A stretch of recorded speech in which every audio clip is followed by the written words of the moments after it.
بسم اللہ الرحمن الرحیم۔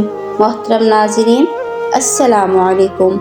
خلیفہ ہارون رشید اپنی ملکہ زبیدہ کے ساتھ شکار پر جا رہے تھے کہ راستے میں حضرت بہلول رحمۃ اللہ ملے، جو بلند آواز میں کہہ رہے تھے، کوئی ہے جو دنیا میں دینار دے اور آخرت میں اس کی بجائے موتیوں کا محل لے۔ خلیفہ ہارون رشید انہیں مست سمجھ کر گزر گئے۔ پیچھے ملکہ زبیدہ کی سواری آ رہی تھی۔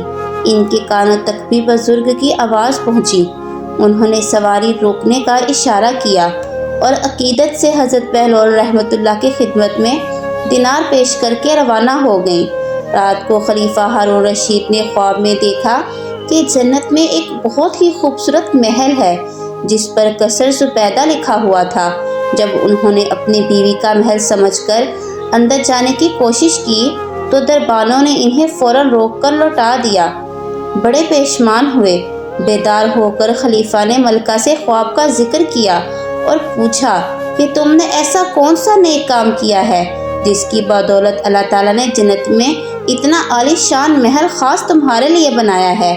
ملکہ نے کہا، کوئی خاص نیکی تو مجھے یاد نہیں۔ ہاں، کل حضرت بہلول ملے تھے جو کہہ رہے تھے دینار دے کر آخرت میں محل خرید لو۔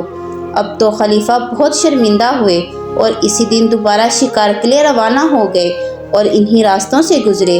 آخر ایک جگہ حضرت بہلول رحمۃ اللہ بیٹھے نظر آ گئے۔ خلیفہ ہارون ان کے پاس پہنچے اور ان سے کہا، کیا آج محل نہیں بیچیں گے؟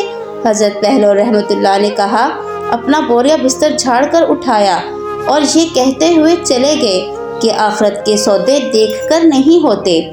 اگر آپ کو ہماری ویڈیوز اچھی لگتی ہیں تو ویڈیو کو لائک کریں، شیئر کریں، چینل کو سبسکرائب کریں۔ اللہ حافظ۔